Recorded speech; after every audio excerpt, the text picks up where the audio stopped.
Hello. All right. Got a few questions that I'm going to answer. Where are we? How do you make a career out of exploring?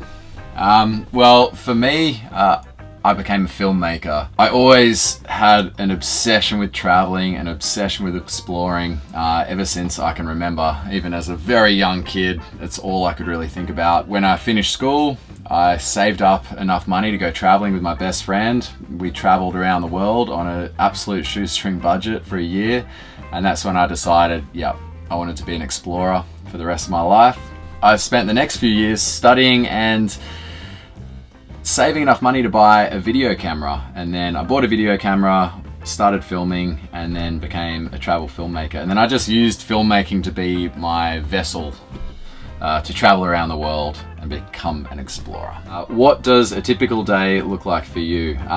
It's hard for me to say because each day is vastly different to the next, and it depends what expedition I'm on, or what journey I'm taking, or who I'm filming for at that particular point in time. If I'm out filming, it usually starts before the sun gets up. I'll get up bright and early, have a nice strong coffee, and then get out there and film the nice early morning light or the sunrise or something along those lines. But generally, as a filmmaker, we want to be filming earlier in the morning and later in the afternoon. They're the hours we call the golden hours, and that's when you want to be filming. I would probably usually spend an hour or two on the computer capturing footage, going through all the footage, figuring out what I've got, what I need to capture, and then filming in the afternoon again, and then sometimes on into the night. So long hours, but wouldn't have it any other way. What is the thing you love most about what you do? The thing I love most about what I do is that every day is different. And not just that, but I get to experience so many different things and learn so many different things and meet so many different people and see so many different parts of the world. I've got a bit of a phobia of routine, and doing what I do means that I don't really have any kind of routine whatsoever, so it suits me down to the ground. Describe what you do in 3 words. I would say I'm a travel filmmaker or an adventure filmmaker. If I could have 4 words, I'd probably say adventure travel filmmaker, but that's what I do. The Northwest Passage is one of the most dangerous nautical sea routes in the world. What appealed to you about this mission? The Northwest Passage is, I guess, the holy grail of sailing. More people have stood on the summit of Mount Everest than have successfully sailed through the Northwest Passage on a sailboat. So I guess it was a challenge of doing something truly challenging and going to a part of the world that very few people will ever get to experience. That part of the world really is wild. It's one of the last places on Earth where nature is in control, and you're not at the top of the food chain up there, and you really do have to be completely self-sufficient, self-reliant, and it is a true, proper adventure. And that's what appealed to me about it, and that's why I did it. What do you know about Captain Clemens? What did you know about Captain Clemens before you applied for the expedition? Was he everything you expected? To be honest, I didn't really know much about Captain Clemens. I'd seen a previous documentary that he'd been in, and I knew that he was obviously a very well experienced and resourceful captain. I thought, okay, that's cool. He seems like a great character and someone that I could live and work with. So I got in touch with him and ended up on this expedition. I spent a full year on his boat sailing around filming this series. He is a very good captain. He's very resourceful. He's an incredible waterman, and he knows the ocean like no one else, and I learned a huge amount from him. I'm an avid sailor and an ocean enthusiast, and I learned a lot from Clemens and his ability to read the weather and his ability to navigate his way through weather systems and whatever. And I think that he's a very resourceful guy. He's strong as a bull. He comes off quite gruff, and a lot of people get their feathers ruffled by his demeanor sometimes. But in the end, when you're on the deck of a boat and things are really critical and you need something to happen right there and then, the captain does sometimes and quite often have to be quite gruff, and that's just the way it is. So A lot of people got their feelings hurt by Captain Clemens, but I didn't. I got off that boat as a good friend of his, and he'll always be a good friend of mine. And I think I learned a lot from him. So, great guy. How did you prepare for the 8-month voyage? So my preparation involved updating my camera equipment, getting another underwater housing for my gear, bringing all my old sailing gear along and jumping on board. So that was my personal preparation. On the boat itself, engine work that has to be done, rust that has to be chipped off and repainted, even sections of the hull that needed a little bit of extra concrete on the insides. Upgrade of the navigation equipment, re-glass the anchor chain locker because we're taking water in there, change the transmission on our engine. We had to load up with heaps and heaps of fuel because there's a lot of motoring up in the Arctic because of all the ice. It's very hard to sail through there. Load on a huge amount of food. So food storage was massive. So we had tons and tons of food, and it was days and days of loading food onto the boat and finding places to stash it all. Medical equipment we had to get on board, safety equipment of course, harnesses, immersion suits in case we ended up in the drink, weather routing, yeah. The list goes on and on. An adventure like that is going to such an extreme wild place that you got to be ready for everything. What were your first thoughts when you saw the poor condition of the boat Infinity? Fear. I was pretty scared, I must admit. It is pretty scary when you get on the boat and you see rust everywhere and pieces of concrete coming off the inside of the boat, an exposed rusty rebar, which is a reinforcing that basically holds the concrete boat together. That scared the hell out of me. But like I said, we got through and we put that boat through hell. We were getting smashed by many hundreds of tons of ice at some points, like heavier than the boat itself. We were getting smashed by on the sides as well, and the boat never sprung a leak. So I was scared. I was expecting the boat to be in better condition than it was. But like I said, we got through it, and we put in probably 5 or maybe even, probably 5 months of hard boat work before we left as well. So that kind of got her up to speed before we left. At one point, Infinity was locked in by ice. What was your survival plan if you were stuck in all winter? This was a very real risk that we faced. We were right at the end of the season. We were leaving some bays on the far end of the Northwest Passage, and the water was turning into jelly as we were going. You could see it, which is just the final state before it freezes over. The plan was to try and find a bay outside of the main waterway, because if you freeze into the main waterway, you've got these really strong currents that are working, and though you might be frozen in on the top, there's still water currents underneath that are forcing all kinds of pressure on the sea ice. Usually when boats get stuck in the ice and they sink, it's because they get stuck in areas of high currents, or there's a lot of movement, a lot of pressure in the ice and the sea ice. So we wanted to get out of that pressure. We'd find a little bay, and then we'd tie ourselves in, just webbing lines around so that we stay in the middle of the bay, and then we let the water ice in around us. So we get iced in, and that's when you're basically committed for the next 9 months. Where we were, they get record-breaking low temperatures. So I heard from one source that they had a negative 60 degrees Celsius reading at one point in time, which is mind-bogglingly cold. So if you smile, your teeth can shatter. That's how cold it was going to be. Let's keep in mind as well that we didn't have any heating or hot water on Infinity. So we had no heating or hot water. The only way we could warm ourselves was from the diesel stove. So at that point, we'd be trying to conserve our diesel as much as possible so that we can run the diesel stove throughout the winter. And then we would basically huddle up in a little area for 9 months, trying to stay warm. Was there a point you truly feared for your safety? Yes. There was a couple of points where I truly feared for my safety. The main one in particular was Bellet Strait.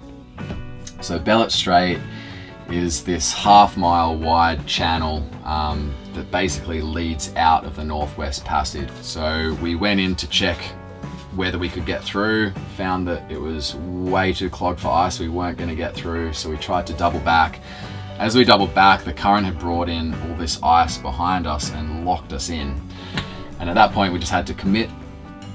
we motored the boat into this ice floe, and we just straight up committed to our situation, locked in, and then from that moment on we were completely at the whim of the currents and the ice. And we had big cliffs on one side, we had polar bears walking not too far from the boat. A crewmate, Neil, went over the side at one point, which was extremely scary. And I looked around and looking at these huge churning pieces of ice flipping over, and I just didn't know how, if we had to abandon ship, how we would have got to the shore safely. I'm sure many of us would have, but I don't know if all of us would have got through. So that was a very scary moment.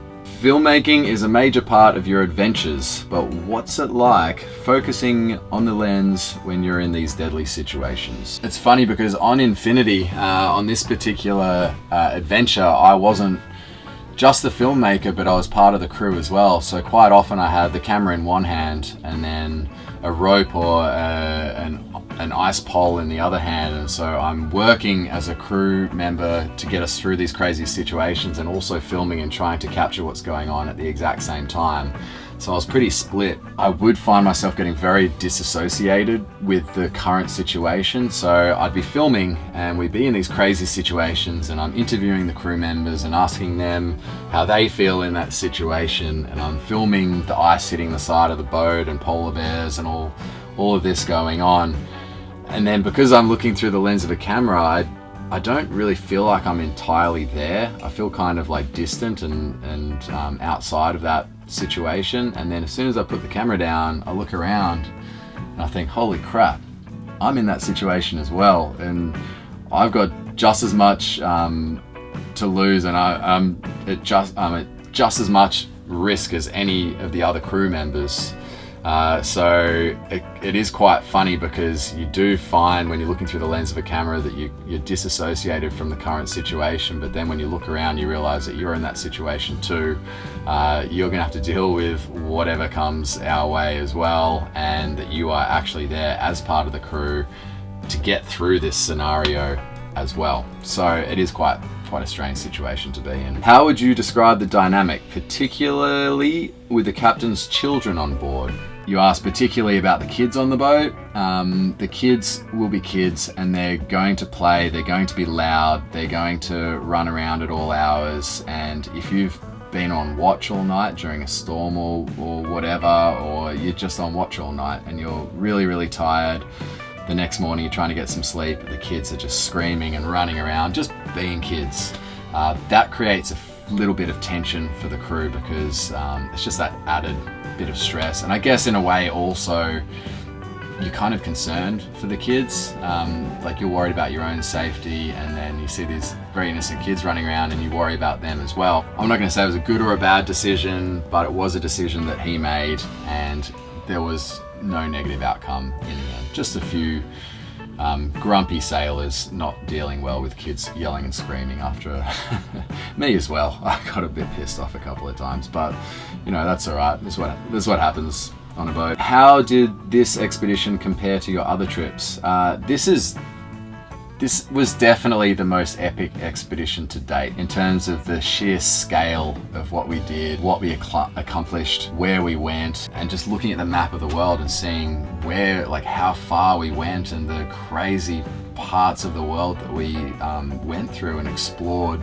It's definitely the most epic adventure I've ever had. I mean, we started in the South Pacific and amongst palm trees and tropical islands and coral reefs, and then we went through the snow-capped mountains of snow-capped volcanoes of the Aleutian Islands, through the Bering Sea, through the rough Chukchi Sea. We went around the top of Alaska, around the top of Canada, through the Arctic, all the way over to Greenland, and then over to Europe. We circumnavigated half of the planet in this 1-year expedition. We went through the Northwest Passage, quite possibly one of the most difficult, treacherous and dangerous ocean passages on the planet. We achieved a lot, and it truly was an epic adventure, and something that I'm so glad and so grateful that I was able to be a part of. What's the funniest thing that's happened to you in your travels?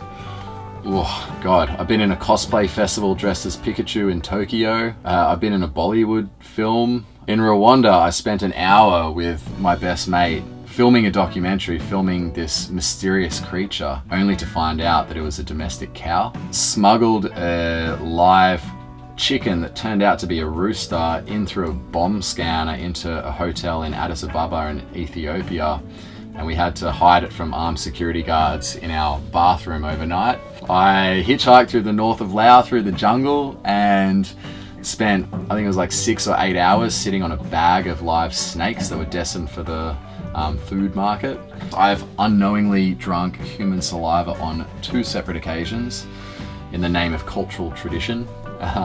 This is a really bizarre one. I had a picnic on the banks of the river Ganges at midnight with a self-confessed cannibal. And he was sitting there basically painting himself with the ash of burnt human remains, drinking whiskey, showing me pictures of his Canadian girlfriend and his little address book, which I was very proud of.